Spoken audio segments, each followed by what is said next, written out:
ಆತ್ಮೀಯ NJK news ಎಲ್ಲ ವೀಕ್ಷಕರಿಗೂ ನಮಸ್ಕಾರ. ನಾನು ನಿಮ್ಮ ಪ್ರೀತಿಯ ಕೃಷ್ಣ ಪ್ರಸಾದ್. ಇವತ್ತಿನ ಸುದ್ದಿ ತುಂಬಾ ವಿಶೇಷವಾಗಿದೆ. ಬನ್ನಿ ನೋಡೋಣ ನೇರವಾಗಿ ನಿಮ್ಮ ಜೊತೆ. ದೊಡ್ಡಬಳ್ಳಾಪುರ ನಗರದ ಕಾಶಿ ವಿಶ್ವೇಶ್ವರಯ್ಯ ಸ್ವಾಮಿ ದೇವಸ್ಥಾನದಲ್ಲಿ ಸುಸ್ವರ ಟ್ರಸ್ಟ್ ವತಿಯಿಂದ ಕರ್ನಾಟಕ ಶಾಸ್ತ್ರೀಯ ಸಂಗೀತ ಗಾಯನ ಸ್ಪರ್ಧೆ ಏರ್ಪಡಿಸಿದ್ದಾರೆ. ತುಂಬಾ ಅದ್ಧೂರಿಯಾಗಿದೆ. ಇದಕ್ಕೆ ವಯಸ್ಸಿನ ಮಿತಿ ಇಲ್ಲ, ಎಲ್ಲರೂ ಭಾಗವಹಿಸಬಹುದು. ತುಂಬಾ ವಿಶೇಷವಾಗಿದೆ ಈ ಒಂದು ಕಾರ್ಯಕ್ರಮದಲ್ಲಿ. ಯಾರೆಲ್ಲ ಭಾಗವಹಿಸಿದ್ದಾರೆ, ಕಾರ್ಯಕ್ರಮದ ವಿಶೇಷತೆ ಏನು ಅನ್ನೋದು ನೋಡೋಣ ನೇರವಾಗಿ ನಿಮ್ಮ ಜೊತೆ. ಇನ್ನು ನಮ್ಮ ಚಾನಲ್ ನೀವು ಸಬ್ಸ್ಕ್ರೈಬ್ ಮಾಡಿಲ್ಲ ಅಂದ್ರೆ ಖಂಡಿತ ಮಾಡಿ. ಸುದ್ದಿ ವಿಶೇಷವಾಗಿರುತ್ತೆ ನಿಮ್ಮ NJK ಸುದ್ದಿ ವಾಹಿನಿಯಲ್ಲಿ.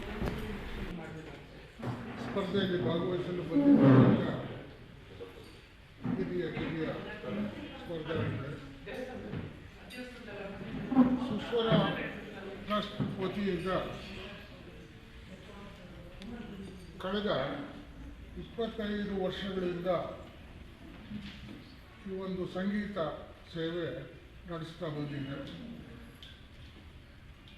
ಸುಮಾರು ವರ್ಷಗಳಿಂದ ಈ ಗಾಯನ ಸ್ಪರ್ಧೆ ಕೂಡ ನಡೆಸ್ತಾ ಬಂದಿದೆ. ಬಹಳ ಮಂದಿ ಮಕ್ಕಳು ಹಿರಿಯರು ಕೂಡ ಇದರಲ್ಲಿ ಆಸಕ್ತಿಯಿಂದ ಭಾಗವಹಿಸ್ತಾ ಇರೋದು ನಮಗೆಲ್ಲ ತುಂಬ ಸಂತೋಷ ತಂದಿದೆ. ಇನ್ನೂ ಹೆಚ್ಚಿನ ಒಂದು ಆಸಕ್ತಿ ವಹಿಸಿ ಜನ ಇದರಲ್ಲಿ ಪಾಲ್ಗೊಳ್ಬೇಕು ಅಂತ ಸುಸ್ವರ ಆಶಿಸ್ತಿದ್ದೆ.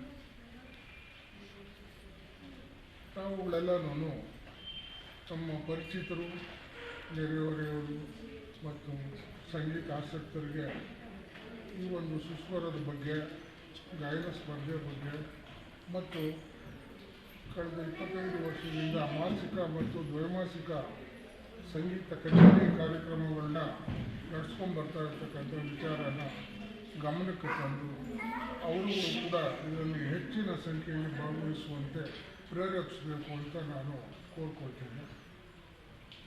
ಈ 25 ವರ್ಷಗಳಲ್ಲಿ ನಾವು ಸುಮಾರು 175 ಕಾರ್ಯಕ್ರಮಗಳು ನಡೆಸ್ಕೊಂಡು ಬಂದಿದ್ದೀವಿ ಅಂತ ನನ್ನ ಅಭಿಪ್ರಾಯ. ಈ 175 ಕಾರ್ಯಕ್ರಮಗಳಲ್ಲಿ 25ಕ್ಕೂ ಹೆಚ್ಚು ಚೆನ್ನೈನ ಹಿರಿಯ ಹೆಸರಾಂತ ಕಲಾವಿದರ ಒಂದು ಕಾರ್ಯಕ್ರಮ ಕೂಡ ಸೇರಿದೆ. ಈ ಸಾಲಿನಲ್ಲೂ ಸಹ ನಾವು ಚೆನ್ನೈನಿಂದ ಫೆಬ್ರವರಿ 11ನೇ ತಾರೀಕು ನಮ್ಮ ವಾರ್ಷಿಕೋತ್ಸವ ಮತ್ತು ಆರಾಧನೆ ಅಂಗವಾಗಿ ಕರೆಸಿ ಸಂಗೀತ ಕಚೇರಿಯನ್ನು ನಾವು ಏರ್ಪಾಟ್ ಮಾಡಿದ್ದೀವಿ. ರಾಘವೇಂದ್ರ ಸ್ವಾಮಿಯ ಮಠದ ಎದುರು ಇರತಕ್ಕಂಥ ರಾಘವೇಂದ್ರ ಕಲ್ಯಾಣ ಮಂಟಪದಲ್ಲಿ ಆ ಕಾರ್ಯಕ್ರಮ ನಡೆಯುತ್ತೆ. ತಾವುಗಳೆಲ್ಲರೂ ಹೆಚ್ಚಿನ ಸಂಖ್ಯೆಯಲ್ಲಿ ನಿಮ್ಮ ಸ್ನೇಹಿತರು, ಸಂಗೀತಾಸಕ್ತರು ಬಂದು ಭಾಗವಹಿಸಬೇಕು ಅಂತ ಈ ಸಂದರ್ಭದಲ್ಲಿ ನಾನು ವಿನಂತಿ ಮಾಡಿಕೊಳ್ತೇನೆ. ಆತ್ಮೀಯ ವೀಕ್ಷಕರ, ವಿಡಿಯೋ ತಾವೆಲ್ಲ ನೋಡಿದ್ರಿ. ನಿಮ್ಮ ಅನಿಸಿಕೆ, ಅಭಿಪ್ರಾಯಗಳು ಕಾಮೆಂಟ್ ಬಾಕ್ಸಲ್ಲಿ ತಿಳಿಸಿ. ಏನು ನಮ್ಮ ಚಾನಲ್ ನೀವು ಸಬ್ಸ್ಕ್ರೈಬ್ ಮಾಡಿಲ್ಲ ಅಂದರೆ ಖಂಡಿತ ಮಾಡಿ. ಸುದ್ದಿ ವಿಶೇಷವಾಗಿರುತ್ತೆ ನಿಮ್ಮ NJK ಸುದ್ದಿ ವಾಹಿನಿಯಲ್ಲಿ. ಬನ್ನಿ ನೋಡೋಣ.